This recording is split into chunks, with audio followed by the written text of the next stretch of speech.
ब्रह्मपुत्र नदी है और ये नदी पर आलिशान क्रूज है और यहाँ पर एक हाई वोल्टेज शुद्ध पॉलिटिकल इंटरव्यू की तैयारी चल रही है।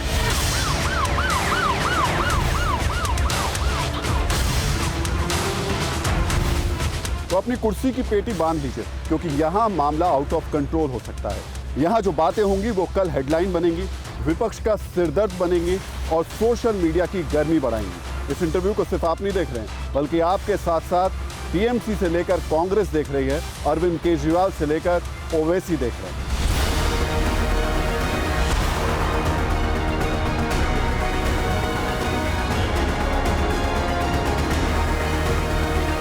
यहां पर जो आने वाले हैं वो हैं बीजेपी के नए पोस्टर बॉय। वो हिंदुत्व का नया चेहरा बनते जा रहे हैं। उनके बयान तीरों की तरह विरोधियों को चुभते हैं। एक ऐसे नेता जो अपनी सरकार बनाने और दूसरों की गिराने की पॉलिटिकल इंजीनियरिंग के लिए जाने जाते हैं। हम स्वागत कर रहे हैं असम के मुख्यमंत्री हेमंता बिस्वा शर्मा का।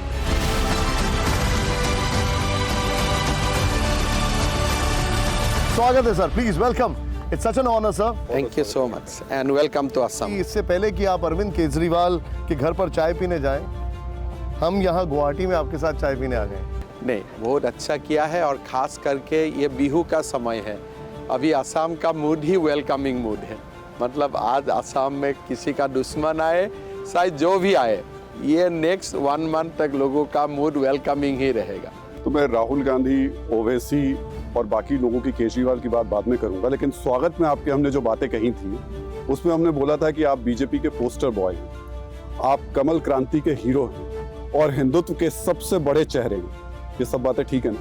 मेरा लगता है कि बहुत ज़्यादा एडजेक्टिव का ज़रूरत नहीं है। बीजेपी का मैं कार्यकर्ता हूँ, यही सबसे अच्छा आइडेंटिटी है। इससे ज़्यादा आइडेंटिटी से कोई काम नहीं चलता है। अच्छा कार्यकर्ता बने, यही सबसे बड़ा आइडेंटिटी है। अभी आपने बोला कि अभी तो दुश्मन भी आए तो भी स्वागत है, लेकिन मैं आपसे एक चीज़ समझना चाहूँगा कि राहुल गांधी आपके पीछे पड़े या आप राहुल गांधी के पीछे पड़े? देखिए, बात ऐसा है, राहुल गांधी भी मेरा पीछे नहीं ही, मैं भी राहुल गांधी का पीछे नहीं हूँ। लेकिन राहुल गांधी का पीछे जो लोग हैं, जो ज़बरदस्ती जो काम नहीं होता है वो काम करवाने के लिए कोशिश करता है, हम लोग उनका पीछे है। मतलब एक बैट्समैन है, उनसे नहीं होता है, वो जीरो ही मारेगा, फिर भी आप लोग बार बार उतार देता है। तो उसी लोगों को समझाने का कोशिश होता है, भाई ये नहीं चलेगा, दूसरा कोई लाओ। तो वो कौन लोग हैं सर? ये जो JNU ANU जो सारे जो आप जिसको सेकुलर बोलने से वो लोग को खुशी लगता है, जो वही लोग जो है। राहुल गांधी ने अभी एक ट्वीट किया था अडानी को लेकर के और उसमें आपका भी नाम था। देखिए, मैं तो अडानी को जानते भी नहीं हूँ और अगर असम आते थे तो मैं कुछ करने भी देता था, लेकिन असम नहीं आया है और आगे भी आने से तो असम इन्वेस्टमेंट के लिए आएगा तो मेरा खुशी ही होगा, उसमें कोई प्रॉब्लम नहीं। लेकिन जो व्यक्ति को मैं नहीं जानता हूँ या जो व्यक्ति का असम में कोई इन्वेस्टमेंट नहीं है, उनका साथ मेरा नाम लगाना मतलब यही है कि आप बार बार असम में आते रहो, मैं तो कोर्ट जाऊँगा। अच्छा, आपने कहा कि आप कोर्ट जाएंगे। हमें बिहू का समय में सब करने के अच्छा नहीं लगता है। बिहू जाए फिर मैं उनको कोर्ट से बुलाऊंगा। हमने सुना है कि आपने ये भी कहा है कि आप मानहानि का दावा करेंगे और वो कहते हैं कि मैं गांधी हूँ, सावरकर नहीं हूँ, माफ़ी नहीं मांगूंगा। देखिए, ये सावरकर का साथ अपने आप को कंपेयर करना, आप कहाँ हो? आप तुगलक लैंड, जनपथ लैंड, दून स्कूल, फिर प्रधानमंत्री जी का बेटा, आपका जो पूरा जीवन से आज तक आप गोल्डन स्पून में ही है। और कहाँ सावरकर 26 साल अंडमान में काला कुठरी में कंपेयर होता है? अगर मैं कंपेयर कर लेता हूँ कि महात्मा गांधी ये कर सकता है, मैं नहीं करूँगा, कि कंपैरिजन होता है। आप जो बात कह रहे हैं, क्या सावरकर को उस हिसाब से भारत रत्न मिलना चाहिए?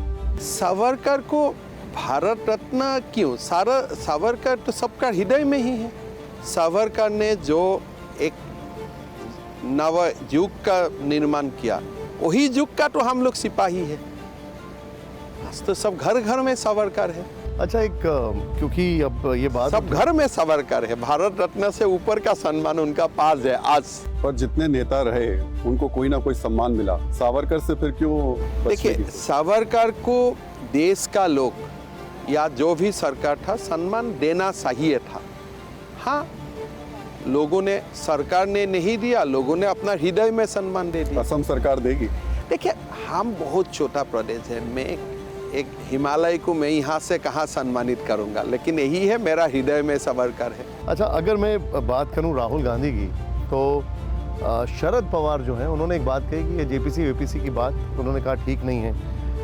क्या शरद पवार और बीजेपी की कुछ दोस्ती हो रही है और क्या इसके पीछे भी आप हैं? मैं इतना नहीं जानता हूँ, लेकिन if you are pragmatic politician, 9 महीना का पार्लियामेंट का समय है, कोई जो लोग एक मिनिमम कुछ जानते हैं संसदीय रूल कला का बारे में, क्या वो जेपीसी डिमांड करेगा? एक जेपीसी बैठाने से लोकसभा का सदस्य होगा, लोकसभा का चुनाव है फरवरी में। आप जेपीसी डिमांड करने का मतलब क्या है? जेपीसी में आपका सदस्य रहेगा, चुनाव का पहले आप किसी से डील करेगा, यही तो जेपीसी है ना। और क्या है? आप सीधा बात बताइए। आपको तो जब स्वयं सुप्रीम कोर्ट ऑफ इंडिया ने संज्ञान लिया, चीफ जस्टिस इतना टफ वर्ड कोर्ट में बोला, फिर भी आपको अपना पक्ष रखना है तो आप सुप्रीम कोर्ट में आप एक पार्टी बन जाओ। लेकिन फिर भी आप जानते हो कि this is a 4th years of parliament, आगे जाके पार्लियामेंट का कार्यकाल खत्म होना है, लोग चुनाव में जाना है, फिर चुनाव का खर्चा किसी से ब्लैकमेल से अगर लेना नहीं है, तब आप क्यों जेपीसी का डिमांड करेगा? हम तो इतना ही जानता हूं कि आपको किसी से पैसा उगाना है, इसीलिए आप जेपीसी बोल रहे हैं। नहीं तो सुप्रीम कोर्ट का ऊपर कोई संस्था, इंडिपेंडेंट संस्था भारत में है क्या? आप राहुल गांधी को कोर्ट ले जाना चाहते हैं। अभी पिछली बार कोर्ट में गए थे तो उनकी सदस्यता चली गई, घर जाने वाला है। इस बार कोर्ट में बुला के आप क्या लेना चाहते हैं? देखिए, मैं खुद बोला ना, राहुल गांधी से एक्चुअली बहुत लड़ना नहीं चाहिए। किसलिए? वो तो क्या है, एक आप शतरंज का मोहर जैसा है, उनका क्या है, पीछे वाला जो सोच का व्यक्ति लोग है उनका साथ ही हमारा लड़ाई है। राहुल गांधी क्या है, कुछ भी, मतलब आप कभी 2 व्यक्ति आप लोग बैठ के बातचीत करो, राहुल गांधी क्या है आपका ही आइडिया हो जाएगा। अच्छा, मैं एक चीज कोट करूंगा यहाँ पर। गुलाम नबी आजाद ने अपनी आत्मकथा में आपका राहुल से जुड़ा एक किस्सा लिखा है, आजाद जो उन्होंने कहा। उन्होंने कहा कि जब उन्होंने राहुल से कहा कि हेमंता असम के बड़े नेता हैं और पार्टी छोड़ सकते हैं, तो उन्होंने कहा जाने दो। ये देखिए, राहुल गांधी ऐसा है, वो दिन बोला जाने दो, मुझको भी बोला, सो हुआ, लेकिन जो एक्चुअली जो दिन में गया, वो दिन 4 बार मुझको फ़ोन किया कि आप मत ज्वाइन कीजिए, आपका जो भी है मैं कर दूंगा। लेकिन तब बोला, साहब, I am receiving your call at the residence of Amit Shah ji, how can I go back now? तो ये लोगों का कोई प्रिंसिपल नहीं है। जाने दो भी अगर एक प्रिंसिपल हो जाता था तो ठीक है। लेकिन मुझे एक बात बताइए, लोग पूछते हैं कि ऐसा हो क्या गया कि एक जमाने में हेमंता बिस्वा शर्मा सोनिया गांधी और राहुल गांधी के लिए जी जान से काम करते थे, वो आज कहने लगे हैं कि उनके पास राहुल के बारे में सोचने का वक्त नहीं है। पहला बात, कोई हेमंत बिस्वा शर्मा राहुल और सोनिया के लिए काम नहीं किया। हम तो असम के लिए काम किया, हम देश के लिए काम किया। एक कांग्रेस वाला लोग एक डेफिनेशन निकाल दिया कि आप गांधी फैमिली है, कांग्रेस इज गांधी फैमिली। ये क्या कांग्रेस का कॉन्स्टिट्यूशन में अडॉप्ट हो गया है क्या? अब बार बार बोलता है आप गांधी फैमिली को बिट्रे क्या? अरे मैं 1000 फैमिली को बिट्रे करूंगा, उसमें क्या है? काम है देश को गद्दार मत करो। लेकिन कांग्रेस ही गांधी है, वो क्या एडॉप्शन हो गया क्या कॉन्स्टिट्यूशन में? लेकिन हेमंता जी, मैंने ये सवाल आपसे इसलिए पूछा क्योंकि आपने एक ट्वीट दिखाकर, कांग्रेस आपके पुराने ट्वीट दिखाती है और वो कहती है 24 सितंबर 2010 को आपने एक ट्वीट किया था, उसमें आपने लिखा एक समय आएगा जब राहुल गांधी देश के प्रधानमंत्री होंगे, होना चाहिए। आंसू के लोग उनसे अपॉइंटमेंट लेकर दिल्ली में जाना होगा। 19 जुलाई 2013 को आपने एक ट्वीट में लिखा, कोई भी परिस्थितियों में मैं आपको बोलता हूँ, 2013 में तो हमारा सपना में भी नहीं था कि नरेंद्र मोदी जी आएगा। तो जब तक देश नरेंद्र मोदी जी को नहीं देखा था तब तो राहुल गांधी को अच्छा लगता था। 2014 का बाद जब नरेंद्र मोदी का शासन देखा, जब नरेंद्र मोदी जी का गुड गवर्नेंस देखा, हम जैसा लोग पागल हो गया कि क्यों 22 साल बर्बाद किया। तो ट्वीट भी सही है। 2013 में तो हमको लगता था गांधी ही गांधी, और तो कोई दिखाई नहीं देता था असम में। लेकिन जब 2014 का बाद हमने मोदी जी को देखा, तब हमने पब्लिकली बोला कि 22 साल मैंने बर्बाद किया। वो भी ट्वीट कांग्रेस लोगों को दिखाना चाहिए। तो हमारा जो सीधा टक्कर है ये आइडियोलॉजिकल टक्कर है। इसीलिए आप ये कॉन्फ्लिक्ट है, आइडियोलॉजिकल कॉन्फ्लिक्ट। राहुल गांधी बीच में आ जाते हैं तो राहुल के बारे में बोलना पड़ता है। इसीलिए आप इतिहास की किताबों से मुगलों को बाहर कर रहे हैं और उनके साथ साथ सूर्यकांत त्रिपाठी निराला की। देखिए, मुगल को मैं बाहर करने में मैं पक्ष में नहीं हूँ, लेकिन मुगल का जो काला कान था कि आपने पूरा देश को कन्वर्ट किया, धर्मांतर किया जबरदस्ती, खुशी से नहीं। देश का टेम्पल गिराया, देश का मंदिर गिराया, देश का लोगों को अत्याचार किया। सो अगर मैं हिस्ट्री लिखने का मौका मिलता था तो एक्चुअल मुगल क्या है वो लिखता था। हटाने से समस्या समाधान नहीं होता है। मुगल कौन है? मुगल ने क्या कभी असम को पराजित किया? क्या मुगल ने कभी मराठा लोगों का ऊपर क्या कभी भी कब्जा कर पाया? क्या मुगल ने सिख को दमन कर पाया? क्या मुगल ने राजपूत को दमन करने के लिए सफल हुआ? क्या मुगल साउथर्न इंडियन में था? तो ये मुगल देश का सुल्तान नहीं था। ये कुछ जिले का, जैसा एक केजरीवाल सिटी का मुख्यमंत्री है, ऐसा ही जगह में आप केजरीवाल को मुगल बता रहे हैं क्या? मैं मुगल नहीं बता रहा हूँ, वो भी दिल्ली का सुल्तान समझता है ना। मैं ये समझा रहा हूँ कि दिल्ली देश का एक बहुत ही छोटा हिस्सा है और मुगल वही छोटा हिस्सा में राज करता था। तो इसीलिए मुगल का अत्याचार, मुगल ने देश को कैसे बर्बाद किया, देश का संस्था को कैसा बर्बाद किया, देश का संस्कृति को कैसे बर्बाद किया। So Mughal should be portrayed as they were, तब लोगों को आइडिया नहीं। लेकिन मुझे एक बात आप समझाइए। अभी आपने थोड़ा सा इस तरफ आते हैं सर, अभी आपने थोड़ी देर पहले हमें बताया कि पूरा लेफ्ट ने कब्जा कर रखा है। अब लेफ्ट टू राइट जब शिफ्ट हो रहा है तो हम सीधे देख रहे हैं कि एक बहुत टेक्टोनिक शिफ्ट नॉर्थ ईस्ट की तरफ आ रहा है और उसमें बीजेपी के हर ताले की चाबी हेमंता बिस्वा शर्मा कैसे बन जाते हैं? देखिए, ऐसा नहीं है, आप खुद जानते हैं, हम लोग कार्यकर्ता है, लेकिन लोगों का जो विश्वास है, आस्था है, ये प्रधानमंत्री का ऊपर है। और प्रधानमंत्री का जो एक नॉर्थ ईस्ट को सम्मान देने का उन्होंने जो काम किया है, जैसे देखिए देश में नेहरू जी भी प्रधानमंत्री था, कभी असम का गमछा उनका गले में किसी ने देखा? इंदिरा जी भी था, मनमोहन सिंह जी असम से प्रधानमंत्री था, लेकिन क्या आपने देखा कोई ऑफिशियल फंक्शन ने उनको गमछा लेते हुए?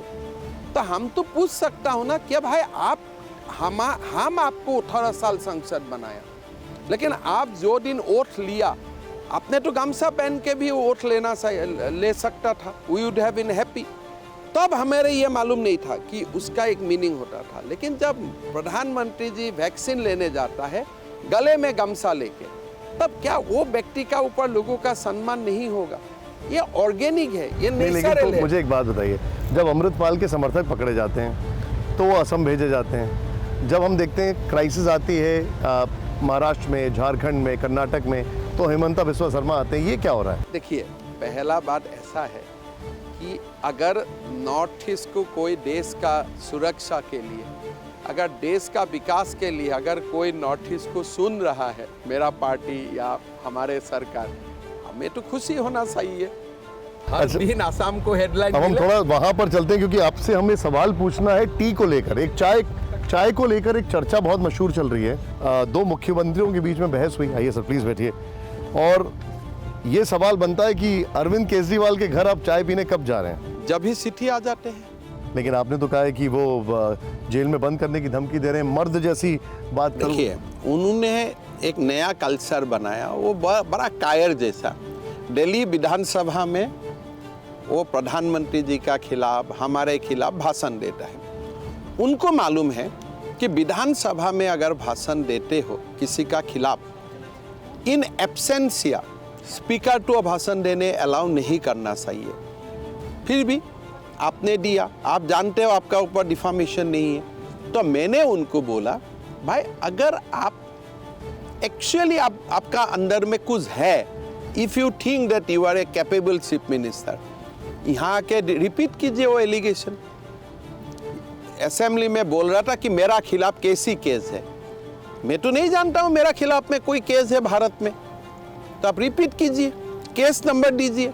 पर हेमंत जी, क्या ऐसा है कि अरविंद केजरीवाल उन्हीं मुद्दों को उठा रहे हैं जिन मुद्दों को बीजेपी उठा करके बहुत हद तक लोगों के मन में बैठी है? उसमें एक बड़ा मुद्दा हिंदुत्व भी है। पहले अरविंद केजरीवाल जिस तरीके की सियासत करते थे, अब में बड़ा फर्क आ गया है। और इसी से जुड़ा मेरा सवाल ये भी है कि आपके लिए हिंदू राष्ट्र का मतलब क्या है? देखिए, पहला बात है, केजरीवाल हिंदू हो ही नहीं सकता है जो हिंदू का बात हमें करता हूँ। हमारे लिए हिंदू एक बहुत विशाल शब्द है। जो आज देश को जो भी मिला है वो हमारा हिंदू संस्कृति से ही मिला है। लेकिन आपका, जैसे आपने सीए का समय में आपने जो विधायक लोग आपका जो काम किया, थोड़ी दिन पहले आपका ही विधायक, आपका ही मंत्री हिंदू समाज का खिलाफ जैसा सबका व्यवहार किया, आप कैसे हिंदू हो सकता है? आप चुनावी हिंदू हो सकता है। कोई चुनाव का पहले आपको गुजरात में वोट चाहिए तो आप रुपया का बात कर सकते हो, लेकिन अभी तो आप वो बात नहीं करते हो। तो मतलब आपने कह दिया कि वो सुल्तान है, मुगल है, हिंदू नहीं है। उनका सोच जो मुझको दिखाई देता है, मैं उनको एक समय मुझको लगता है कि he is a good challenger, लेकिन उनका अभी जो मैं हरकत देख रहा हूँ ना, जो जैसे वो प्रधानमंत्री का खिलाफ सब व्यवहार करता है, लेकिन असेंबली का अंदर में खड़ा होके ऐसा जो उनका जो व्यवहार है, उनसे मेरा नहीं लगता है कि वो बहुत दूर का नहीं। लेकिन देखिए सर, आप बोलें, लेकिन दिल्ली और पंजाब तो किया है ना, मैं तो मना नहीं कर रहा हूँ। दिल्ली में किया है, लेकिन दिल्ली में जो भी हुआ है बहुत दिन नहीं चलेगा। ये एक, अभी मैं म्यूनिसिपैलिटी चुनाव में गया था, Delhi Congress has lost its space, तो उसका कारण आपको दिखता है। लेकिन ये एक समय का बात है। दिल्ली तो एक म्यूनिसिपैलिटी है ना, तो आप जीता है वो म्यूनिसिपैलिटी, मैं तो ना नहीं बोल रहा हूँ।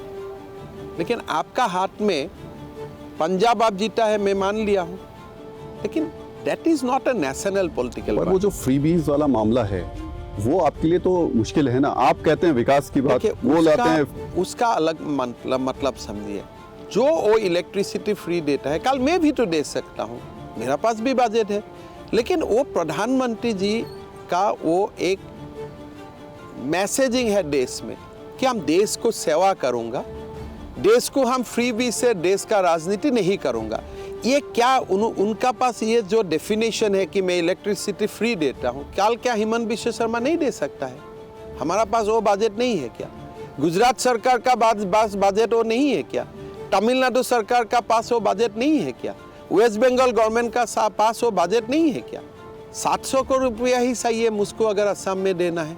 200 यूनिट बिजली, मैं तो उनसे ज्यादा कर रहा हूँ। अगर आज आप असम आके बोलता है कि दिल्ली का लोग फ्री इलेक्ट्रिसिटी लेता है, असम का लोगों का तो सेल्फ कॉन्फिडेंस ही टूट जाएगा। मतलब अगर दिल्ली में आप फ्री इलेक्ट्रिसिटी दे रहा है, मतलब दिल्ली का कोई डेवलपमेंट ही नहीं हो रहा है। दिल्ली का लोगों का वो परचेजिंग कैपेसिटी अभी तक नहीं बना है आफ्टर 75 इयर्स ऑफ इंडिपेंडेंस। आप तो दिल्ली का लोगों को जैसे आप डिफेम कर रहा है। अगर मैं दिल्ली में राजनीति करता था, मैं तो दिल्ली का लोगों को बोलता है, भाई इसको मत लो। आपका बारे में दुनिया जाके बोलता है मैं फ्री देता हूं, मैं फ्री देता हूं। देता भी तो चुपचाप रहो ना। मैं कभी एडवर्टाइज नहीं करता हूं हमारा अरुणोदय स्कीम को, बहुत अच्छा, ज्यादा उनसे अच्छा स्कीम है। यानी आप ये कहना चाह रहे हैं कि वो दिल्ली के जो सेल्फ प्राइड है उसको चोट पहुंचा रहा है। देश में जाके बोल के नहीं बोलना सही। आप दे रहा है तो दीजिए, आपका पास गरीब लोग हैं, आप दीजिए, आपत्ति नहीं है। बट दिल्ली एक गरीब का प्रदेश है। अब दिल्ली का मोहल्ला क्लिनिक का बारे में क्यों बोलता है? एक कुर्सी में एक डॉक्टर बैठा रहता है। दिल्ली का मेडिकल कॉलेज का बारे में बोलिए, एम्स का बारे में बोलिए, दिल्ली का सुपर स्पेशलिटी हॉस्पिटल का बात बोलिए। अगर 75 इयर्स ऑफ इंडिपेंडेंस का बाद आपका जो पहचान अगर वो मोहल्ला क्लिनिक से होता है, फ्री इलेक्ट्रिसिटी से होता है, विदेश में आपका कभी सम्मान होगा? देश में कभी आपका सम्मान होगा? अब दिया है तो चुपचाप रहो ना, उसका क्यों एडवर्टाइज करते हो? सर, अब इस सब के बाद थोड़ा सा मोमेंट लाइट करते हैं। मैं आपको कुछ तस्वीरें दिखाऊंगा, आप उस कैमरे में देखिएगा। ये आईपैड पे आपके लिए सवाल रखा है मैंने, ये आप इस पे देख सकते हैं, आईपैड पे है ये। और कोशिश करिएगा कि जो तस्वीरें हैं उसी को लेकर आप जवाब दीजिएगा। ठीक है। कैमरा आपका वहां पर है। मेरा पहला सवाल जो है वो बहुत ही ट्रिकी है और मेरा पहला सवाल बहुत इंटरेस्टिंग है। बेहतर राजनेता कौन है? आपके सामने 3 ऑप्शन हैं, राहुल गांधी, फिर असदुद्दीन ओवैसी और अरविंद केजरीवाल। इन तीनों में से बेहतर राजनेता कौन है? इससे आपको राजनेता दिखाई देता है? कोई नहीं इनमें से। राहुल गांधी का बारे में मैं क्या बोलूं, सब जानते हैं। ओवैसी तो राजनेता है ही नहीं, वो तो 1-2% जो कट्टर मुसलमान का है उनका ही नेता है। और केजरीवाल जी तो फ्री इलेक्ट्रिसिटी का किंग है। उनमें राजनेता आपको किसको दिखाई देता है? मैं सोचा था एक गांधी जी का फोटो लाएगा, चक्रवर्ती राजागोपालाचारी का फोटो लाएगा और फिर मुझको पूछेगा इनसे अच्छा कौन है। आप तो ये क्या पिक्चर लेके आया? अच्छा ठीक है, अब मेरा आपसे दूसरा सवाल है, असली भीमाशंकर ज्योतिर्लिंग कहां पर है, असम में या महाराष्ट्र में? देखिए, दोनों में शिव जी विराज करते हैं।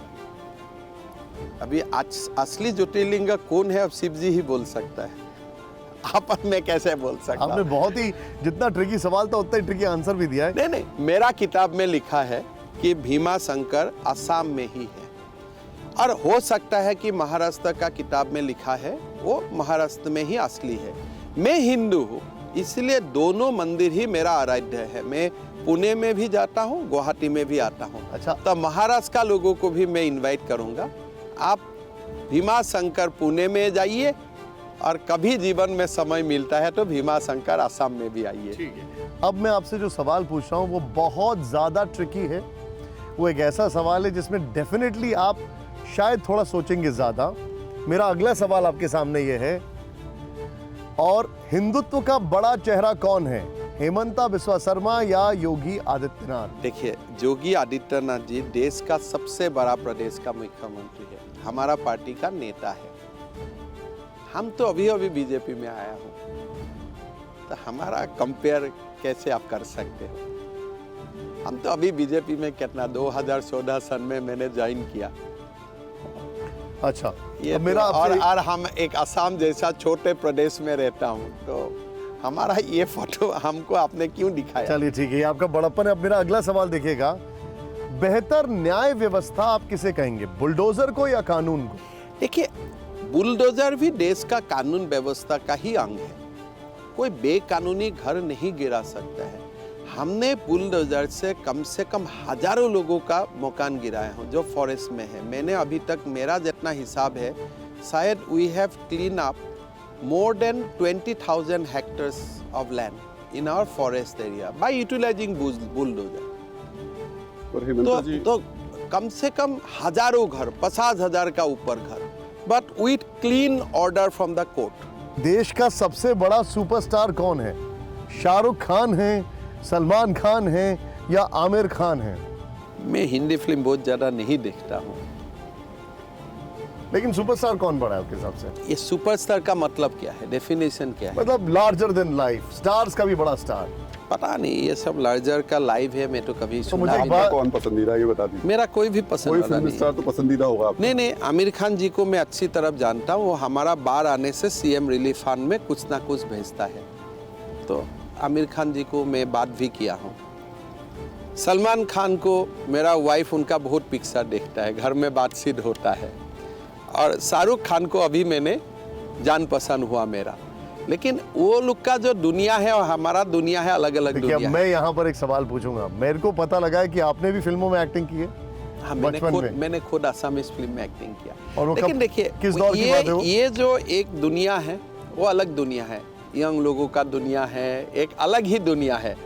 हमारे दुनिया उनसे मिलता जुलता लेकिन नहीं वो है। किस दौर की बात है जब आपने एक्टिंग किया? मैं मतलब ऐसा है, क्लास जब मैं 5, 6, 7 उसी समय पढ़ता था, तो ड्रामा भी करता था, फिल्म भी करता था, डिबेटिंग कंपटीशन भी करता था, तो एक दौर रहा।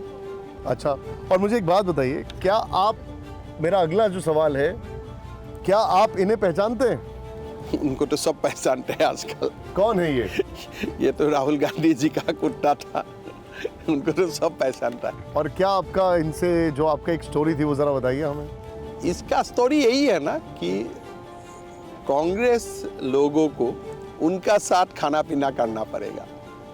अगर आप राहुल गांधी जी को अपना if Rahul you are in with Rahul Gandhi या आप राहुल गांधी का खिलाफ बोलने का आपका हिम्मत नहीं है, तब जब राहुल गांधी का घर में जाएगा, अभी जिंदा है कि नहीं मैं नहीं जानता हूँ, मेरा दौर का बात बोल रहा हूँ 2012-13, तो उनका साथ एक ही टेबल में आपको खाना खाना पड़ेगा। राहुल गांधी जी के एक ही रहेगा, एक ही टेबल ऐसे। यहाँ ये आपने रख दिया है ड्राई फ्रूट्स, आप भी एक पीस खाओ, पीडी भी एक पीस खाएगा, राहुल जी भी एक पीस खाएगा। राहुल जी खाया तो मैं नहीं देखा, लेकिन हम लोग को पीडी का इज्जत करने के लिए खाना पड़ता है।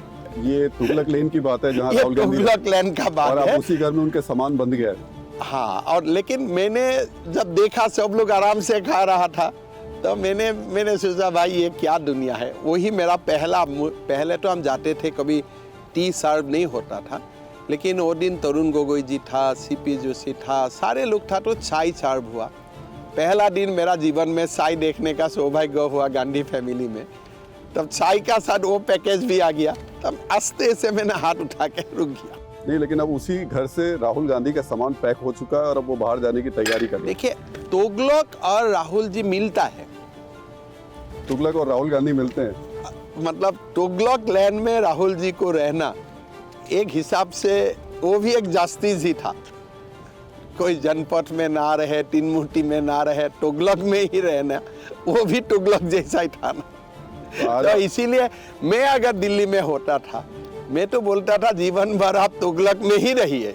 अच्छा, आपने ये बात बताइए, मैं अभी आपसे हाल के दिनों में एक बहुत बड़ी घटना घटी, उसने पूरे देश को बड़ा चकित कर दिया, बड़ा परेशान कर दिया।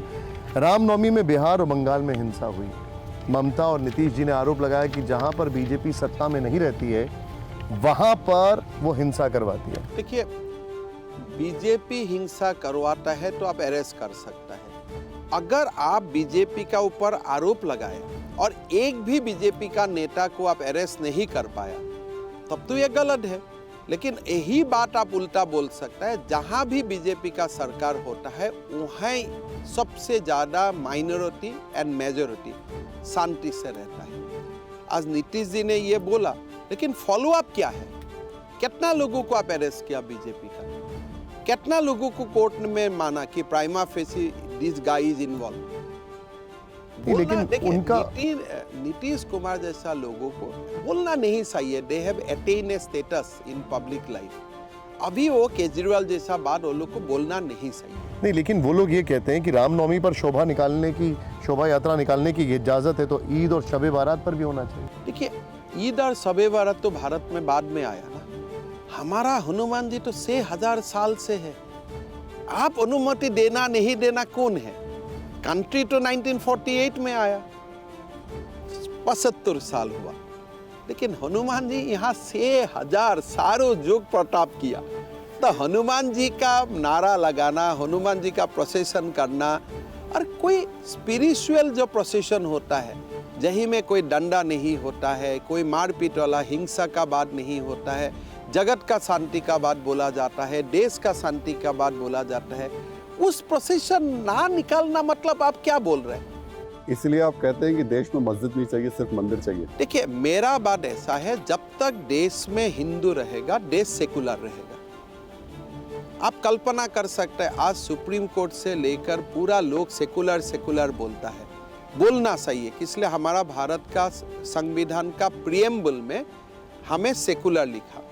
लेकिन वो संविधान सभा में अगर 90% मुस्लिम होता था, 10% हिंदू होता था, क्या आप वो सब लिख सकता था?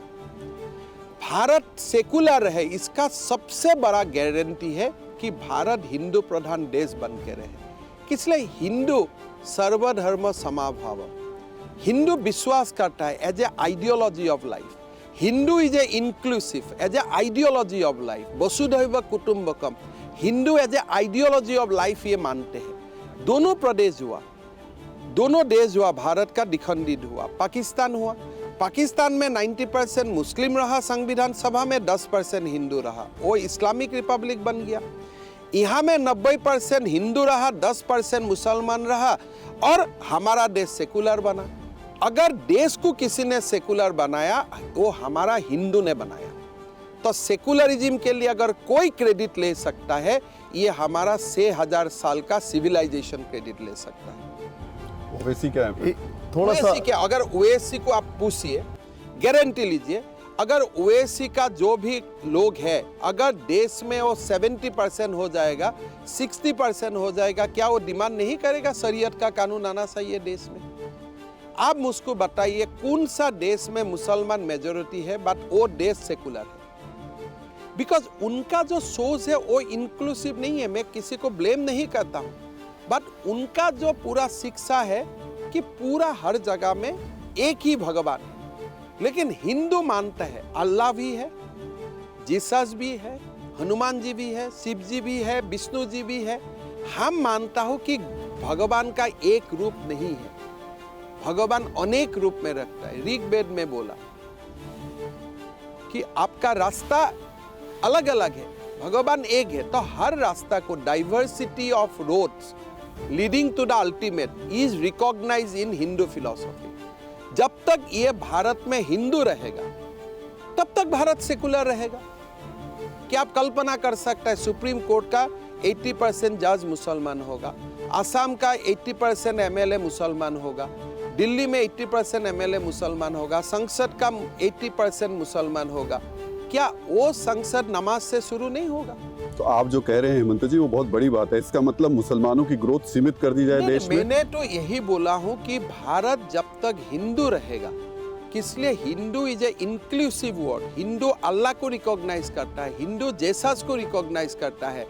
आज प्रधानमंत्री जी ईस्टर में जाते हैं और हमें भी ईद का दिन हमारा बंद होता है, हम मुसलमान लोग को ग्रीट करता हूं। तो आज हमें आप प्रूफ करके बताइए, हेमंत जी आपका बात गलत है। ईरान 80% मुसलमान है, फिर भी Iran is a secular nation. Iraq 80% मुसलमान है, इराक फिर भी सेकुलर नेशन। अब बताइए, मैं तो प्रूफ में मैं तो डॉक्यूमेंट से जा रहा हूं, मैं जो स्टेटिस्टिक्स है, अगर कोई मुझे गलत प्रूफ कर सकता है आई विल बी हैप्पी। तो भारत हिंदू रहे तब भारत में हिंदू मुसलमान ईसाई सब खुश रहेगा, हिंदू सिविलाइजेशन रहे। लेकिन अगर भारत का लोग मानते हैं कि नहीं नहीं हमें मुसलमान बनना है, आप बन सकता है, इट इज ए फ्रीडम, मैं तो आपको रुकवा नहीं सकता हूँ। मैं आपको कैसे बोल सकता हूँ कि भारत को मैं हिंदू प्रधान देश ही करके रखूंगा? ये तो लोगों का अपना अपना फेड है। अगर काल होलसेल लोग डिसाइड करता है कश्मीर में, जैसे किया था कि हम कश्मीरी ब्राह्मण है लेकिन काल से हम मुसलमान बनूंगा, ये अपना साइज है। मैं जाके थोड़े बोल सकता हूँ कि आप मत बनिए। लेकिन हमारे जो आज देश का, विदेश का, विश्व का जो परिवेश है, ये परिवेश में मैं गर्व का साथ बोल सकता हूँ कि भारत एक सेकुलर देश है। इसलिए भारत हिंदू सिविलाइजेशन से पैदा हुआ एक देश है। एक इंटरेस्टिंग बात यह है कि आपके जो विरोधी हैं वो एक आपके ऊपर आरोप लगाते हैं। वो कहते हैं कि हेमंता बिस्वा शर्मा हिंदूवादी नेता नहीं है, मुस्लिम विरोधी नेता है। देखिए, हमें किसी को विरोध नहीं करना चाहिए। Muslim is a factual reality of this country, हमेशा है। जब से एक प्रकरण स्टार्ट हुआ, दिल्ली को मुस्लिम किंग सुल्तान ने कब्जा किया, तब से देश में मुसलमान संस्कृति या रिलीजियस लोग बढ़ा है। हमें वही करना है कि भाई आपका जो सिविलाइजेशनल पावर है, जो स्ट्रेंथ है, वो आपको ज्ञान का बारे में बोलता है, शिक्षा का बारे में बोलता है। हमारा लक्ष्य यही है कि मुसलमान भी भारतीय बने, मुसलमान भी हमारा सभ्यता संस्कृति का ऊपर श्रद्धा बढ़ाए। हमारा यहाँ में जो नाम है, एक मुसलमान अगर नाम भारतीय लेता है तो क्या उससे उनका रिलीजियस प्योरिटी कॉम्प्रोमाइज होता है क्या? अब तो नाम तो आपका भारतीय हो सकता है, लेकिन हर एक जो एक्सट्रीमिज्म बढ़ा है उसका खिलाफ हम लोग बात करता हूं कि कट्टरता का खिलाफ बोलना चाहिए, नहीं तो people will think that we are very weak, we can not withstand that. आप कह रहे हैं हिंदू राष्ट्र ही सेकुलर है, मैं बोल रहा हूँ हिंदू सभ्यता ही सेकुलर है, हम ही सेकुलर है, हमसे ऊपर कोई सेकुलर नहीं है। लेफ्ट वाला लोग सेकुलर नहीं है, वो लोग हिंदू विरोधी है। इस सेकुलरिज्म की परिभाषा में क्या जो मुस्लिम है उनकी मीट की दुकान बंद कर देना सही होगा? देखिए मेरा बात है, मुसलमान मीट का दुकान खोले क्यों हिंदू इलाका में? आपका इलाका में आप दुकान खोले। अगर आप वो मीट का दुकान खोलना चाहते हैं जिससे मेरा रिलीजियस प्योरिटी को कॉम्प्रोमाइज होता है, क्या ये आपका धर्म नहीं बनता है? आप थोड़ा दूर में खुले हो तो fundamental rights comes along with duties. हमें राइट का फकर है, ड्यूटीज का फकर नहीं है। तो क्या अगर आपका सामने एक हिंदू टेम्पल है, क्या ये इज इट नॉट नेसेसरी कि आप अगर कोई ऐसा मीट का दुकान खोलना चाहते हैं जो हिंदू लोगों को मंदिर आने जाने में वो देखने से दुख होता है, वो दुकान आप थोड़ा दूर ले जाओ ना। अच्छा, तो खाली एक अगर आप चाहे कि ये कंट्री सेकुलर है इसलिए हिंदू को सब सहना पड़ेगा, वो नहीं है। ये कंट्री सेकुलर है, ये सेकुलर रखने के लिए मुसलमान का भी जिम्मेदारी है, हिंदू का भी जिम्मेदारी है, क्रिश्चियन ईसाई का भी जिम्मेदारी है। अगर तीनों धर्म ये जिम्मेदारी निभाता है, क्या कोई हिंदू को आपने देखा जो मस्जिद का सामने जाके पोर्क का दुकान खोला है आज तक? आप जो बोल रहे हैं, ममता बनर्जी अभी बोली थी मुश्किल से 3-4 दिन पहले कि रमजान चल रहा है, रोजे में कोई मुसलमान किसी पे पत्थर फेंकेगा क्या? ये तो आप तो मुसलमान को ही पूछना है। आप मुसलमान तो नहीं फेंकेगा, लेकिन क्रिमिनल का जिम्मेदारी दीदी कैसे ले सकता है? हम भी मानता हूँ मुसलमान तो नहीं फेंकेगा रमजान का समय, लेकिन अगर कोई क्रिमिनल है, क्रिमिनल तो चोरी डकैती रमजान का समय में भी तो होता है।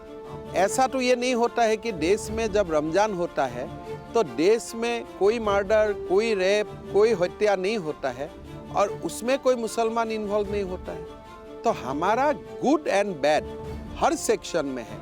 ममता जी मुसलमान समाज का जो गुड सेक्शन है उनका बारे में जरूर बोलिए, लेकिन उनको बैड सेक्शन का जिम्मेदारी लेना नहीं चाहिए। जैसे मैं भी हिंदू का कोई बैड सेक्शन का जिम्मेदारी नहीं लूंगा।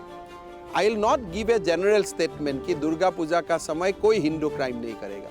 कर सकता है, कैसे पता? How can I take guarantee for all Hindu people? तो थोड़ा दीदी एक कदम आगे चला जाता है, वही प्रॉब्लम है। और उसको अपीजमेंट बोल, आप दीदी को कह रहे हैं, लेकिन आपका वही है ना, एक कदम आगे जाना नहीं चाहिए। आप बोला कि सच्चा मुसलमान ऐसा नहीं करेगा, it is a qualified statement.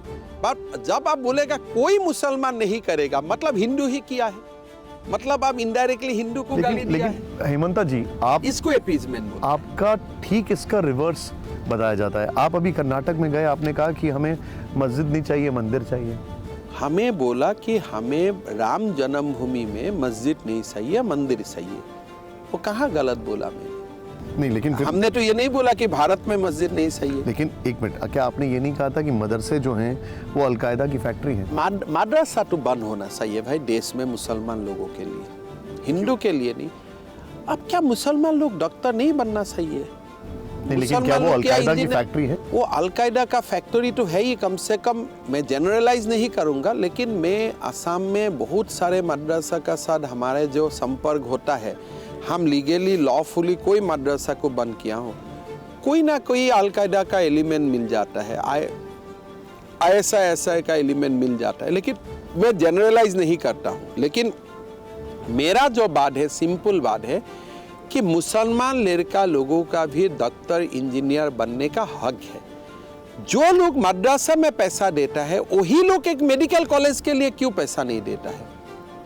सुबह नमाज हो 5 दफा, वो भी मेडिकल कॉलेज में नमाज हो। नहीं तो फिर आपको मदरसा से दिक्कत क्या है? क्या मदरसा से मेरा यही दिक्कत है कि मदरसा जो पढ़ेगा वो लोग कभी भी जनरल जो प्रोफेशन है उसमें नहीं आ पाएगा। तो ये तो लोग सवाल उठाते हैं कि मदरसे में पढ़ाई जैसी होती है वैसे संस्कृत स्कूल होते हैं, उसमें भी धार्मिक पढ़ाई होती है। देखिए, संस्कृत स्कूल में जो धार्मिक पढ़ाई होता है that is a very miniscular section, और संस्कृत का जो पढ़ाई होता है उसमें वैदिक गणित भी होता है, सारे कुछ होता है।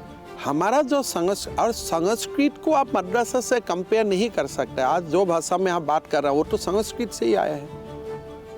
तो संस्कृत इज द मूल ऑफ इंडिया। तो संस्कृत तो हम बोलते हैं एक देव भाषा है, बिकॉज ऑफ इस पावर। हम अरबी भाषा संस्कृत भाषा को कंपेयर नहीं कर रहा हूँ, लेकिन मद्रसा स्ट्रीम ऑफ एजुकेशन वो बच्चा का ऊपर जबरदस्ती नहीं होना चाहिए। कोई ऑप्शन ले ले आफ्टर 16 ईयर्स अटेनिंग एज कि मैं जोना भी बनना है मेरा, तब आप जरूर जाइए। बच्चा लोगों को जबरदस्ती दाखिला मत कीजिए, बिकॉज दे आर पोर। जो मन से पढ़ना चाहे वो तो पढ़े, मैं क्यों आपत्ति करूंगा। India is a democratic country. अगर आप 16 साल का बाद मन से पढ़ना चाहते हैं मद्रसा, आप जाओ, लेकिन कम से कम बचपन में इसको जबरदस्ती मत भेजो। एक स्टेटमेंट मैं आपको बता रहा हूँ, बदरुद्दीन अजमल वो कहते हैं कि मोदी को मुसलमानों के वोट चाहिए, लेकिन योगी आदित्यनाथ और हेमंता बिस्वा शर्मा ही उनके सबसे बड़े दुश्मन हैं। देखिए,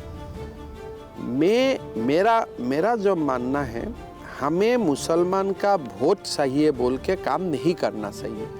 हमको मानना चाहिए कि मुसलमान अभी हमें वोट नहीं देगा, लेकिन हम काम क्यों नहीं करूँगा। रोड बनाऊंगा, रास्ता बनाऊंगा, लोगों को एकेडमिक क्वालिफिकेशन का ऊपर नौकरी भी मिलेगा।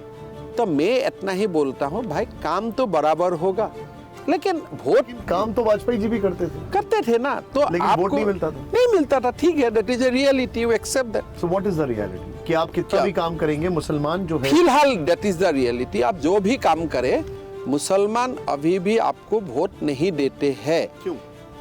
उनको पूछना पड़ेगा। मैं तो मुसलमान समाज का स्पोक्समैन नहीं हूँ। लेकिन आप लोग तो इतने शार्प पॉलिटिशियंस हैं, आपका असेसमेंट क्या है? ठीक है, मैं बहुत ज्यादा दिमाग नहीं जो फायदा हिंदू को मिल रहा है आपकी प्रोग्रेसिव पॉलिसी से, वो मुसलमान को भी मिल रहा है। इतना दिमाग लगाने के लिए क्या जरूरत है? इतना काम है मेरा पास, उसमें क्यों मैं दिमाग लगाऊं कि आप मुझे क्यों वोट नहीं देता है? मैं कहाँ जाके पूछूं? कितना फर्क पड़ेगा अगर वोट मिलेगा? मेरा कोई फर्क नहीं है। हम हमारा जगह में स्ट्रांग है, चलते रहेगा, लेकिन जो वेलफेयर स्कीम है मोदी जी का, वो मिलना चाहिए, और धीरे धीरे मुसलमान भी आपको वोट दे देगा। इसका अगर आप मुझको एक क्वेश्चन में पूछ सकता है, अगर if you want a straight answer for me, मुसलमान क्यों वोट नहीं देता है? मुसलमान समाज का जो ठेकेदार लोग है, उनका कारण वोट नहीं देता है। अगर आम मुसलमान से हमारा बातचीत होता है, कोई प्रॉब्लम नहीं है, लेकिन उनका ठेकेदार बहुत लोग हैं। कुछ नाम बता दीजिए ठेकेदारों के। वही है ना, मैं आपको बताता हूँ। जैसे ओवैसी, जबरदस्ती जहां भी कुछ होता है बोल देते हैं, भाई आप कौन है? अब जबरदस्ती ठेकेदार बन जाते हैं। जैसे जिन्ना ने मुसलमान समाज का ठेकेदार बना, पाकिस्तान बना दिया, लेकिन उन्होंने एक बार भी सोचा नहीं कि जो देश में मुसलमान रह जाएगा उनका क्या होगा। आज आप बहुत सारी ऐसी बातें कर रहे हैं, जिन्ना और ओवैसी आपने साथ साथ ला दिए। आप देखो, मेरा एक क्वेश्चन पूछो, जब जिन्ना ने पाकिस्तान बनाया, उनको सारे मुसलमान को ले जाना चाहिए था। अगर आप मुसलमान का लीडर है, आप तो लेके नहीं गया। अब मुसलमान को एक बड़ा परिमाण, उस समय 10 करोड़ जैसा शायद लोग था, 7 करोड़, किसका भरोसे में छोड़ के चला गया? कांग्रेस का भरोसा में, उस समय का गांधी जी का भरोसा में छोड़ के चला गया। मतलब आप मुसलमान का भी लीडर नहीं था, आप एक वर्ग का लीडर था, किसलिए? आपको राष्ट्रपति बनना था। तो ये जो मुसलमान का ठेकेदार लोग है, वो आम मुसलमान का बारे में नहीं सोचता है। यही मैं बोलना चाहता हूँ। मुझे एक बात बताइए, जिन्ना एक ग्लरिंग एग्जाम्पल है, और ओवैसी वो ऐसी तो ऐसे है, इसका क्या है? मैं आपसे एक बहुत डायरेक्ट सवाल पूछ रहा हूँ। वही अपना इलाका में ही वो करते रहता है, बहुत ज्यादा ये सब नहीं मानते हैं लोग। मुझे एक बात बताइए, बुलडोजर किसका आइडिया था, आपका या Yogi Adityanath? Bulldozer is a part of law ना, आप तो बुलडोजर करना ही पड़ेगा, आप तोड़ेगा कैसे? ये एक मशीन है। किसने डिस्कवरी किया बुलडोजर? मुझको गूगल करना पड़ेगा। लेकिन आपको नहीं लगता? मैं थोड़ा गूगल करके बताता हूँ आपको। लेकिन आपको नहीं लगता कि बुलडोजर विध्वंस और आतंक की निशानी है, जिसे हमने बड़ा ग्लोरीफाई कर दिया है? तब आप टैंक तोप क्यों खरीदते हो? आप राफेल क्यों खरीदते हो? सुखोई 30 क्यों खरीदते हो? तो वो सारे लोग कानून का भी सिंबल है। Bulldozer, rifle, AK-47, these are also symbol of the might of law. आपने भारतीय सेना के तमाम अस्त्र शस्त्र के बीच में बुलडोजर को भी लाके नहीं, खड़ा माइट ऑफ लॉ। ये जो कानून का पास जो भी है, उसको उचित व्यवहार के लिए किया जाता है। आप थोड़े एक बुलडोजर लेके वो बिल्डिंग तोड़ सकता है, इसके लिए आपको कानून का परमिशन चाहिए। You have to have a permission of law, either from some कानून से या डायरेक्टली कोर्ट से। आपको तो अनुमति लेके ही करना है। हमारे ये लोगों का गलतफहमी है, बुलडोजर गिरा दिया। अरे कैसे आप गिरा सकते हैं? कोर्ट नहीं है क्या देश में? फिर तो वो लोग कोर्ट में जाते हैं, फिर कोर्ट तो हमें कभी सिंगल आउट नहीं किया आपने गलत किया है। अगर whatever we are doing within the letter and spirit of law. ये आप लोग समाचार चलाता है, न्यूज चलाता है, इसलिए बुलडोजर बुलडोजर बोल के, और हर टाइम हम लोग बुलडोजर से नहीं तोड़ता हूँ, हम दूसरा इंस्ट्रूमेंट भी यूज करते हैं। वो भी बता दीजिए कौन कौन से हैं? सारे इंस्ट्रूमेंट होता है आपका, जेसीबी से लेकर कई सारे इंस्ट्रूमेंट होता है। ये थोड़े आपको बुलडोजर ही उतारना पड़ता मैं है। अब आपको थोड़ा सा एक और लाइटर नोट पे लेके जा रहा हूँ। यहाँ पर आपका कैमरा लगा है हेमंता जी। हाँ, ये आपके पास नो है और ये यस है। आप देखिए पॉलिटिशियन को नो यस में नहीं, बोलना उसमें नहीं ये भी चाहिए। है, ये भी हाँ, है। ये भी रखिए, ठीक, तब ठीक, मैं बता ये लीजिए। हाँ। तो आप ये कैमरा की तरफ बताइएगा, मैं आपसे सवाल पूछूंगा रैपिड फायर, और आप यस नो, और आप चाहें तो उसके बाद में एक्सप्लेनेशन भी दे दीजिएगा। मेरा पहला सवाल जो है आपसे रैपिड फायर में वो ये है, थोड़ा ट्रिकी है। पूरे देश में एनआरसी लागू होना चाहिए, यस या नो? मैं असम का बारे में बोलता हूँ, मैं देश के लिए नहीं बोलता हूँ। असम का बारे में यस। ओके। देश के संसाधनों में मुसलमानों का बराबरी का अधिकार है, प्रोपोर्शनेट होना चाहिए। Proportionate to what? Proportionate to population, proportionate to the geographical area, जहाँ वो है वो होना चाहिए। बराबर सब तो गलत है, जस्टिफाइबल होना चाहिए, उसमें क्या आपत्ति है? हिंदू धर्म ग्रंथों की नए सिरे से समीक्षा होनी चाहिए। ये तो हम पॉलिटिशियन वाला लोग क्यों बोले, इसके यही मैं बोलता हूँ। ओके। वैसे अभी तक जो 3 जवाब आपने दिए उसमें बहुत क्लैरिटी से दिया है, मैं आई मस्ट अप्रिशिएट दिस। अगला सवाल है, प्रियंका गांधी राहुल गांधी से ज्यादा परिपक्व नेता हैं? वो तो सब है, आपका क्वेश्चन क्या है? प्रियंका गांधी क्या राहुल गांधी से ज्यादा परिपक्व नेता हैं, यस और नो? और इसमें मैं वो लोग का घर का अंदर नहीं गया हूँ, सो न्यूट्रल। ओके। कौन परिपक्व है नहीं, मेरा तो किसी को भी नहीं और जब लगता आप गए थे तो वो खाने की वजह से आप वापस आए। है। मुझको तो नहीं लगता है कि किसी में वो मैच्योरिटी है। हेमंता बिस्वा शर्मा केंद्र की राजनीति में आना चाहते हैं, यस और नो? और ये वेरी क्लियर। कभी नहीं आएंगे? इन निकट भविष्य में मुझको तो असम को, मेरा लाइफ लॉन्ग ये एम्बिशन था, असम को देश का एक बड़ा स्टेट बनाना। आज आप जैसा व्यक्ति मुझको इंटरव्यू लेना यहाँ आया, तो ये मेरा सौभाग्य है और प्राप्ति है। तो ये सिस्टम में 10 साल चले। निकट भविष्य 2024 मान लेंगे हम? नहीं, अभी तो असम में ही रहना है, असम को बड़ा प्रदेश बनाना है। शाहरुख खान इस दौर के सबसे बड़े सुपरस्टार हैं। मैं जानता भी नहीं हूँ। ओके। अगला सवाल, ये लास्ट सवाल है, और हेमंता बिस्वा शर्मा अरविंद केजरीवाल के घर चाय पीने जाएंगे? Yes, provided I have a invitation. क्या बात, वाह, बहुत शानदार जवाब आपने दिए, बहुत शानदार जवाब आपने दिए। अब मेरा एक सवाल आपसे है, जो मेरा केजरीवाल जी से एक सवाल पूछना है, और ये आप एडिट मत कीजिए। बिल्कुल। केजरीवाल जी आके असम में बोला मैंने 12 लाख नौकरी दिया। फिर मैं दिल्ली गवर्नमेंट का अधिकारी को फोन किया, दिल्ली गवर्नमेंट ने बोला साहब हमारा सैंक्शन स्टाफ ही 1.5 लाख है। 1.5 लाख आपका जब सैंक्शन स्टाफ है, आप 12 लाख को नौकरी दिया, क्यों बोला?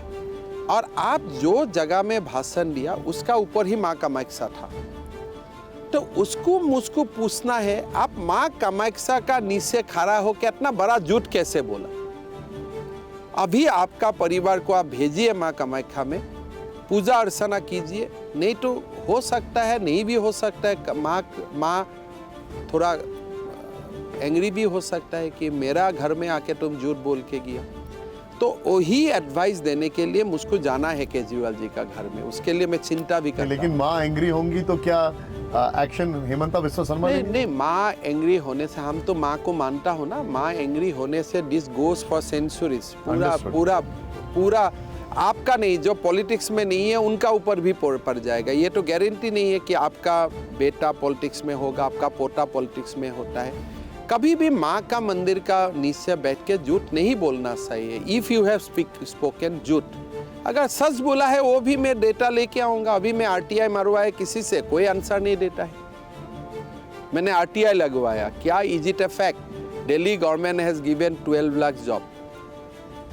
बोलते हैं वो कोई इंडस्ट्री दिया। अरे वो तो वो लोग दिया है ना, हम उनको पूजा करेगा, थोड़ा केजरीवाल को पूजा करूंगा। अगर टाटा ने दिया है, बिरला में दिया है, हम टाटा बिरला का पूजा करेगा, तुम्हारा क्यों करेगा?